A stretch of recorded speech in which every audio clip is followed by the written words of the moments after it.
On Tuesday, retired Boise Police Chief Mike Masterson officially announced his campaign to become the next mayor of Boise. The event was at the iconic Boise Depot, overlooking the city of trees. But there was a part of that campaign kickoff speech that several of you didn't want us to overlook. Bob asked us on Wednesday, will the 208 do any fact-checking about the claims Masterson made about McLean yesterday?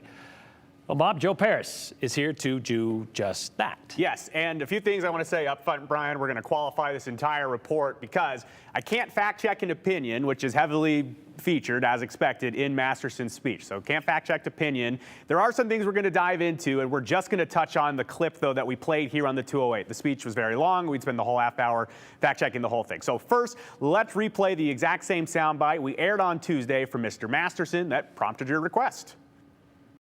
The crisis in our city government is not simply a matter of the wrong priorities. It is a crisis of transparency and trust. We are faced with a mayor who has failed to develop strong working relationships with city, county, and state officials, who has increased her office budget 60% during the last 3 years, who has approved hundreds of thousands of dollars of expenditures without council approval, who has hidden her travel records, who has hidden tort claims, who has lost senior personnel at an alarming rate. It is clear this mayor kicks the can on every issue, lacking foresight, skills, and determination to bring about real change. All right, skipping over the opinion claims of transparency and trust, let's look at his claim of an increasing office budget of 60% over the last 3 years. Long story short, we'll tell you this. The raw numbers check out. So yes, the claim is accurate, but a little bit of nuance we do want to add. The Office of Innovation and Performance in the city of Boise was actually a part of the mayor's office under Mayor Beater, and for a short time under McLean, it was moved out of her office and her budget later added back in. So there is a portion of budget growth, which is kind of a technicality, but there you go. That is correct on the raw numbers. Important to note, though, that the city council, they have to approve that budget, so it's fair to criticize budget growth, but it's not a unilateral decision that the mayor makes on their own. We did try to ask Masterson to clarify these claims, ask for specifics about what he thought, but we were told Tuesday he was not doing interviews at this point. Okay, so how about Mayor McLean approving hundreds of thousands of dollars of expenditures without council approval? Again, we're not sure exactly what this is a reference to specifically, but we can only guess. But whatever it is, the mayor essentially has a budget approved for her office, and within that, the mayor has room to make expenditures. Nothing really out of the ordinary there. But I did reach out to the mayor's office on the claim, and they said this, quote, "The council determines both the personnel and operating budgets for departments and offices prior to the beginning of a fiscal year. They even did their first budget workshop for 2024 here this week, and they tell me, quote, throughout the year, when spending changes are warranted, council considers interim budget changes. All of those steps happen in public council meetings, and those council meetings are actually streamed on YouTube, and you can go watch them if you want to." Okay, so the next claim is that the mayor hid her travel records. Serious claim.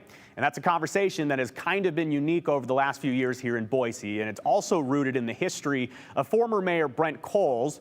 He was forced out of office for a travel scandal in the 2000s. But calls have been made for city council and the mayor's office to make travel records and expenses more accessible without a full public records request process. So criticism of that is fair, but a real reason behind McLean's specific travel records being kept tight-lipped is linked to a very serious threat to her safety and life. So I want to show you this. This is federal evidence photos of bullets with the mayor's name on it. If you can't read it, it says McLean die. So you can imagine why travel plans are not as specific as some would like.